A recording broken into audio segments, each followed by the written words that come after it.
It's called embryo adoption, and the more you learn about it, the more it feels like a scientific miracle. At least that's how the Millers describe it after a decade of trying.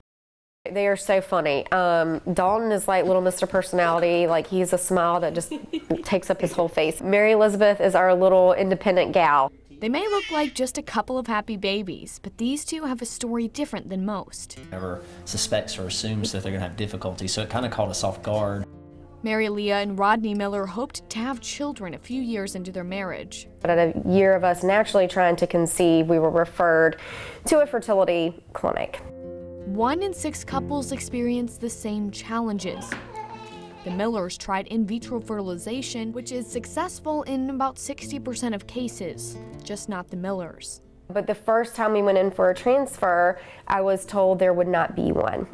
That was the most crushing moment of the 10-year journey, that initial IVF cycle. And it took that decade to even hear whispers of the idea of embryo adoption. We had no idea that embryo adoption was a thing. Embryo adoption is where you adopt the embryos of another couple who has gone through IVF.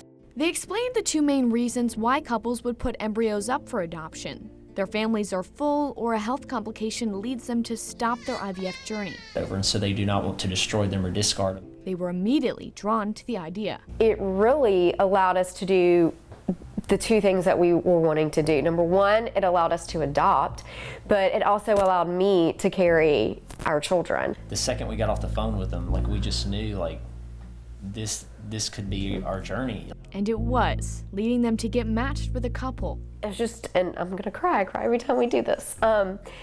It's just an honor to have somebody say, I want you to have my embryos, and I want you to be the mother of my genetic children. And so to receive that match and to have somebody think that you're worthy of having their genetic children, of carrying their children, is just the highest honor. When doctors implanted 2 embryos to bring up the likelihood of a pregnancy, they got a surprise: twins. We were on a cloud for 9 months and never came down, I guess, just because, you know, this is what we had waited so long for. And even now that, I guess they're almost 11 months old, and yeah, it's still just as exciting as the first day. Now they hope to educate other couples going through a similar journey.